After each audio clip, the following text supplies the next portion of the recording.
from the CyberHub bunker and studio, you're tuning in to the CyberHub podcast. And now for your host and CISO, James Azar.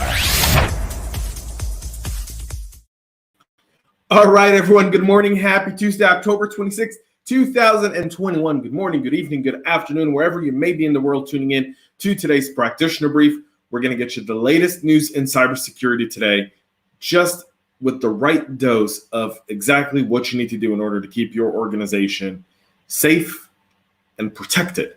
All right. So first of all, we're live on Facebook, LinkedIn, YouTube, Twitter, Twitch, everywhere. So thank you so much for tuning in. Please make sure to subscribe and follow us on your favorite podcast listening platform while you're there. Please give us a 5-star rating while you're at it. Go check out our YouTube channel. Very exciting stuff going on our YouTube channel as well. So if that's your platform of choice. Now, without further ado, let's get to some of your comments this morning. I want to start off with comments. So good morning, Eddie from Big D, Texas, Dallas in the house. Good morning to Ashley. Finley is joining us from Central Indiana. Thank you for being here. Chris from South Florida. And Bob, it's a great day from Florida as well. Florida is hard in the house this morning as well. Daniel, good morning to you and good morning to everyone here as well. So a busy show today. We're going to get right to that. But before, next week we kick off Veteran November. If you are a veteran, I've got a few spots available still to be part of the Veteran November initiative. Just DM me on LinkedIn and I'll get you slotted for one of our Veteran November episodes. We'll be posting a new episode every single day for the month of November at 2 p.m. Eastern. So make sure to check that out.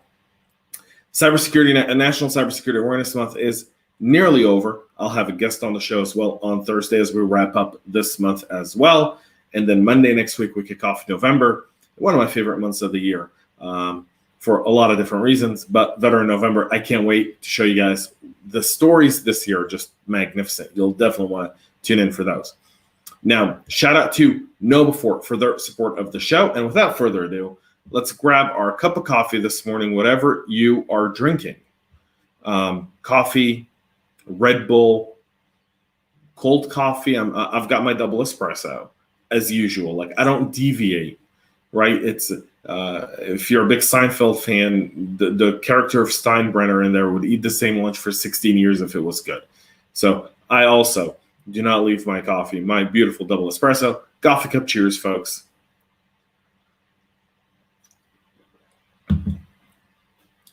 Good morning to Judy and good morning to David as well. Let's get right into the stories that are keeping a lot of people busy today. The first one is the BillQuick billing software that's being exploited and was used in order to gain access to a U.S. engineering company. Criminals abused the BillQuick web suite billing software to compromise the network of an engineering company in the U.S. and deploy ransomware. The attack itself exploited a critical vulnerability in the BillQuick software, BillQuick web suite versions 2018 through 2021 before 22.0.9.1. Stracta CVE 2021-42258. The issue is described as an SQL injection bug that could be exploited for unauthenticated remote code execution. The attack was recreated by Huntress, and they were able to remotely leak sensitive employee information from the billing software database.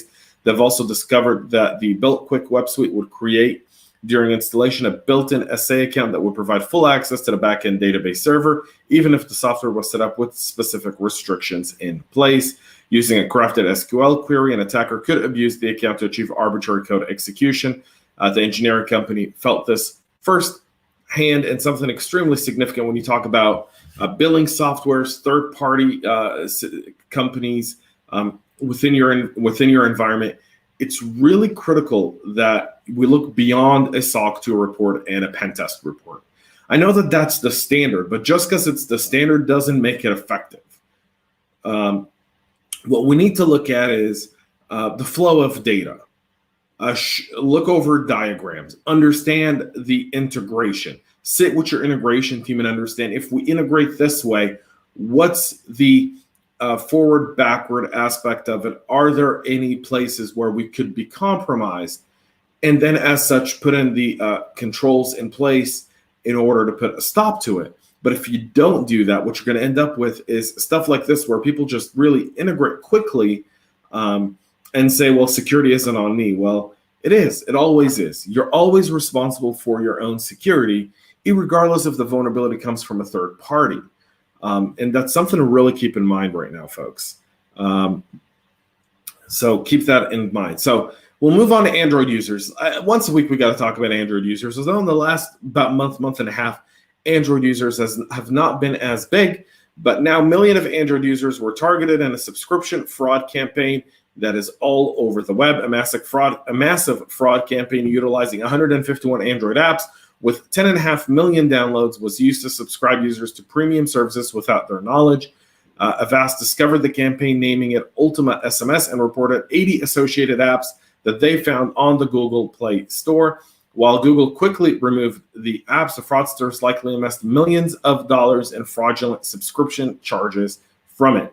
The threat actors conducted the Ultimate SMS campaign through 151 Android apps that pretended to be discount apps, games, custom keyboards, QR code scanners, video and photo editors, spam call blockers, camera filters, and more.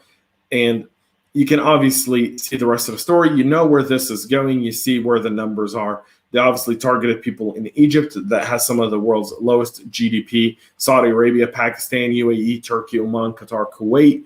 Only 170,000 Americans affected by this. But that's not to say that combined, they went after a part of the world where dollars go a very, very long way. And so keeping your eye out on that, you can review the complete list of apps on GitHub to make sure you're not a victim of it if you're using Android. But this is another one of those where it's really time for Google to wake up and do something about the Google Play Store.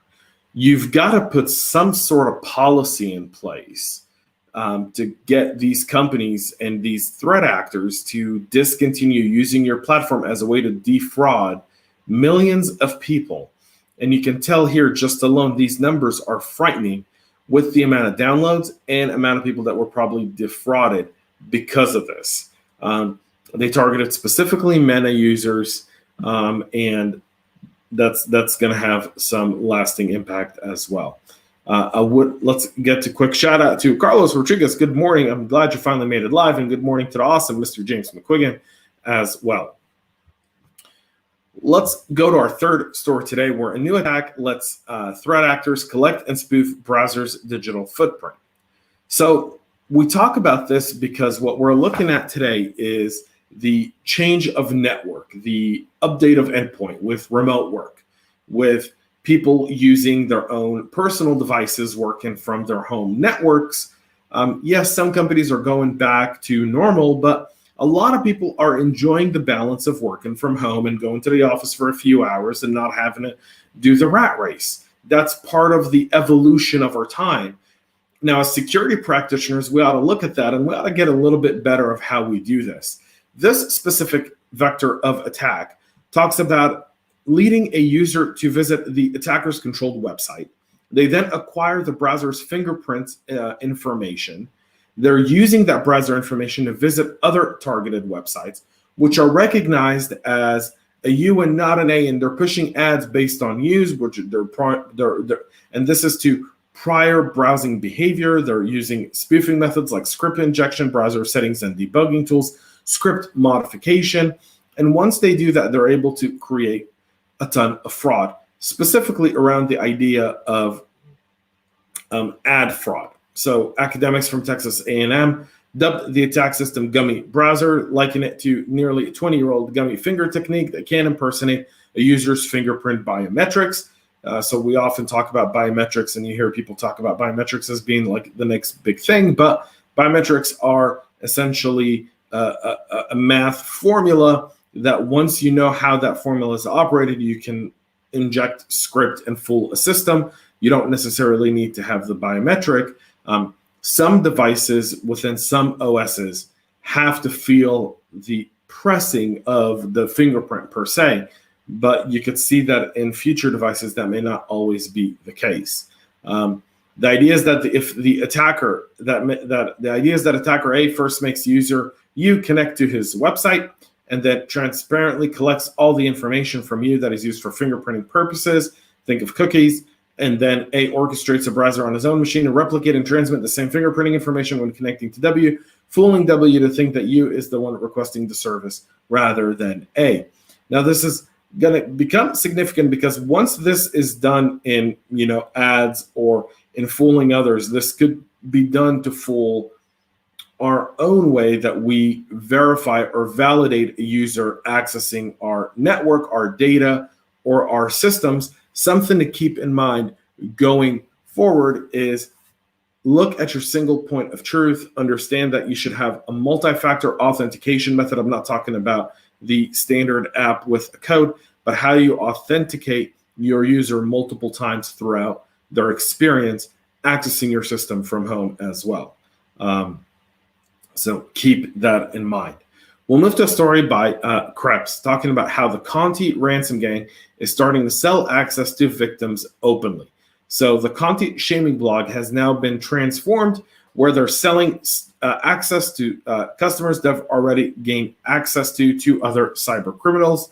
And now they're selling this access that into organizations they've hacked. So this does one of two things. One, you can see this as being a shift in the way they operate, but predominantly this might be due to the fact that we talked about this yesterday. Revel had a hackback operation start on all their servers takedown. Cyber criminal gangs are now starting to realize, well, wait a minute, we've made some money. Maybe it's time for us to walk away. And now they're starting to sell this down to other people who would want to take the risk because they're trying to make a quick buck. The unexplained shift here is significant, and I've just explained that. Conti appears that their new direction may be a little bit more than a ploy to bring victims' companies to the negotiating table or play up. I mean, they could be doing this so that companies get informed by their threat intel firms that, hey, they've got access to your system, and you go and you kind of preemptively pay them before a ransomware attack, and that way they can still get paid in that same method as well. So something very, very interesting. This was obviously thanks to Brian Krebs and Krebs on Security. And finally, I want to talk about this story right here. The U.S. State Department sets up a cyber bureau, Envoy, amid hacking alarm. Secretary of State Anthony Blinken announced Monday that the State Department will establish a new bureau in Envoy to handle cyber policy. I just want to point out one thing. This is not new. It's kind of being announced as new, but Secretary Pompeo, when he was the Secretary of State, actually had an undersecretary. So it wasn't just a new bureau. He had an undersecretary. What's new here is a bureau in Envoy to handle this. But Mike Pompeo, Secretary Pompeo at the time, had a undersecretary who was handling all cyber policy among allies and others, taking the claims of organizations to governments, etc., in other spots. So something very important to see is that now cyber is going to become part of foreign diplomacy. So let's cross our fingers and hope this doesn't get screwed up like almost everything else does when politicians get involved. Let law enforcement deal with this, but we'll see how the State Department will deal with that as well.